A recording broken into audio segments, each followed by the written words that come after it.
জান্নাত লাভের গ্যারান্টির ব্যাপারে আল্লাহ রাব্বুল আলামিন তার বান্দাদেরকে দুটি শর্ত দিয়েছেন।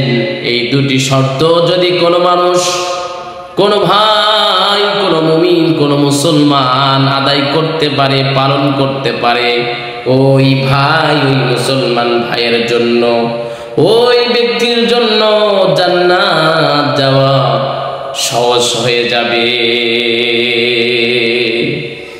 দুটি শর্তের মধ্যে এক নম্বর শর্ত হলো ইন্নাল্লাযীনা আমানু ওয়া আমিলুস সালিহাতি কানাত লাহুম জান্নাতুল ফিরদাউসি নুজুলা।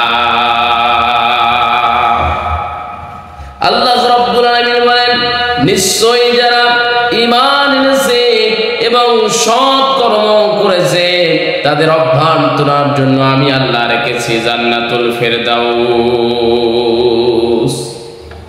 নিশ্চয়ই যারা ঈমান এনেছে এবং সৎ কর্ম করেছে, ভালো কর্ম করেছে, তাহলে তাদের জন্য, তাদের অভ্যর্থনার জন্য আল্লাহ রাব্বুল আলামিন রেখেছে জান্নাতুল ফিরদাউস। দুই নম্বরটি হলো ওয়াল্লাযীনা আমানু ওয়া আমিলুস সালিহাতি উলাইকা আসহাবুল জান্নাতি হুম ফিহা খালিদুন। আল্লাহ রাব্বুল আলামিন বলেন, আর যারা ঈমান এনেছে এবং সৎ কাজ করেছে তারাই হলো জান্নাতের অধিবাসী। উলাইকা আসহাবুল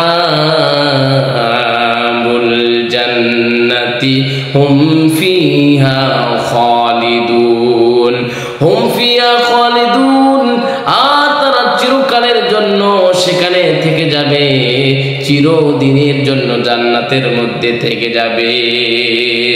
যদি আমরা ঈমান আনতে পারি এবং সৎ কর্ম করতে পারি এবং সৎ কাজ করতে পারি, তাহলেই কিন্তু আমরা আল্লাহ রাব্বুল আলামিনের জান্নাত যেতে পারি।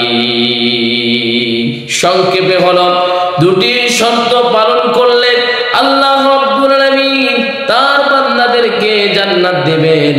এক নম্বর শর্ত হলো ঈমান আনা, দুই নম্বর শর্ত হলো আমলে সালেহ করা। এই দুইটি কাজ করলে, এই দুইটি শর্ত যদি আমরা পালন করতে পারি, তাহলে আল্লাহ রাব্বুল আলামিন আমাদের অভ্যর্থনার জন্য রেখেছেন জান্নাতুল ফিরদাউস। সেখানে আমরা হুম ফিহা খালিদুন, সেখানে তারা চিরদিন থেকে যাবে।